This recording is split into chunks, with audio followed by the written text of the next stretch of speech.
हिंदुस्तान के लड़ाके आसमान में दहाड़ रहे हैं।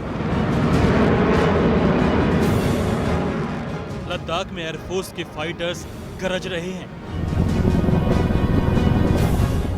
चिनूक हेलीकॉप्टर अपने तेवर दिखा रहा है तो सुखोई 30 MKI अपनी गर्जना से डरा रहा है। बेहद जरूरी है कि लद्दाख से आई एक एक तस्वीर चीन देख ले।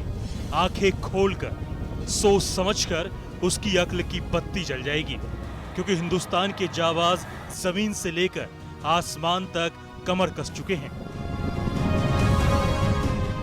LAC पर तनाव के बीच आर्मी और एयरफोर्स ने आज अभ्यास किया।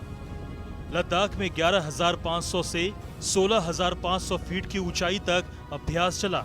ये संकेत है देश के उन दुश्मनों के लिए जिसे धोखा देने में मजा आता है, लेकिन वो दौर बीत चुका है।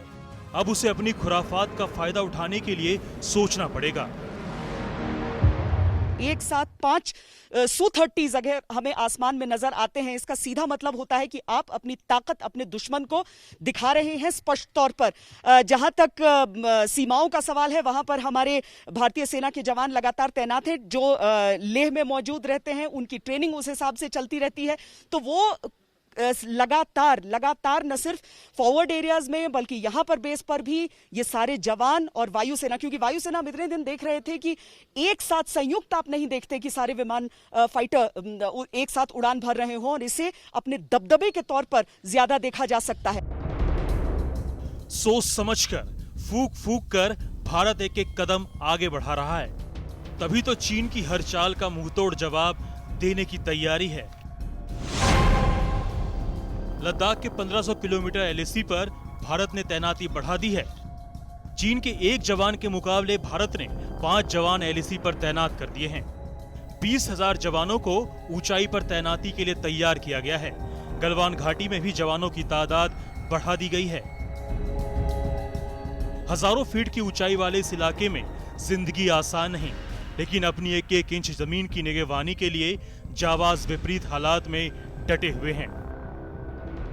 इन पहाड़ों को अगर आप देखें तो इस पे किसी भी तरह की आपको ग्रीनरी नजर नहीं आएगी, और जिन चुनौतियों की हम बात करते हैं कि ग्रीनरी न होने के नाते, इस तरह की नंगी पहाड़ियां होने के नाते, इस ऊंचाई पर, इतनी 1000 फीट की ऊंचाई पर क्या दिक्कतें आती हैं, सांस लेने में किस तरह का दबाव रहता है, प्रेशर रहता है, और क्यों बहुत ज्यादा आपको तंदुरुस्त रहना होता है, सेहतमंद रहना होता है, फिट रहना होता है। और तभी इन ऊंचाइयों पर न सिर्फ आपको ये पहाड़ियां नहीं चढ़नी है, आपको इन पहाड़ियों पर लड़ाई लड़नी है, युद्ध लड़नी है।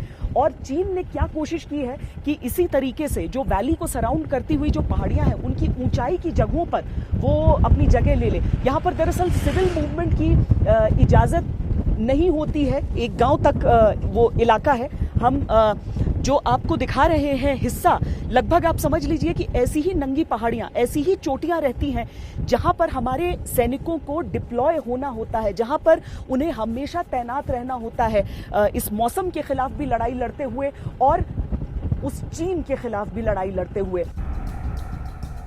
भारत की तैयारी अन्य मोर्चों पर भी जबरदस्त रूप से चल रही है। सूत्रों से मिली जानकारी के मुताबिक अब लद्दाख से लेकर जम्मू कश्मीर तक संचार सेवा को मजबूत किया जा रहा है। मास्टर प्लान तैयार हो चुका है। इसके मुताबिक जम्मू कश्मीर के 87 और लद्दाख के 57 गांवों में संचार सेवाओं को मजबूत किया जाएगा। लद्दाख के गलवान घाटी, Daulat Beg Oldi, D Singh post, hot spring, Lukung, Thakung और चुशूल में टर्मिनल लगाए जाएंगे।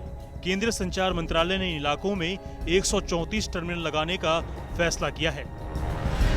लद्दाख में खासकर जो लाइन ऑफ एक्चुअल कंट्रोल से लगते हुए इलाके हैं, वहां पर भी मोबाइल टावर्स लगाने की बात हो रही है। बहुत लंबा डिमांड था यहां पर और बहुत लंबी लड़ाई यहां पर लड़ी जा रही थी इसके लिए, लेकिन सोचिए कि आज DBO और उसके साथ ही गलवान वैली, हर जगह अगर इस तरह की चीजें हों तो क्या होगा। एग्जीक्यूटिव काउंसलर जो लेके हैं वो हमारे साथ हैं। बहुत लंबी लड़ाई लड़ी है, लेकिन ये तो सीधे सीधे चुनौती है चीन को। जी बिल्कुल, क्योंकि ये हम पिछले 8-10 साल से वेट कर रहा था कि USOF के तहत मोबाइल सैंक्शन कभी नहीं हुआ था लद्दाख में। तो ये जो 24 मोबाइल टावर और 54 टोटल लेह और करगिल दोनों के लिए जो सैंक्शन हुआ, उससे बहुत ज़्यादा जो अनकनेक्टेड विलेजेस है वो कनेक्ट हो जाएंगे। चीन ने जो हिमाकत की है उसकी उसे बड़ी कीमत चुकानी पड़ेगी। हिंदुस्तान की तैयारी पूरी है, एलएसी पर उसकी एक और गलती उसके भारी पछतावे का सबब बन सकती है।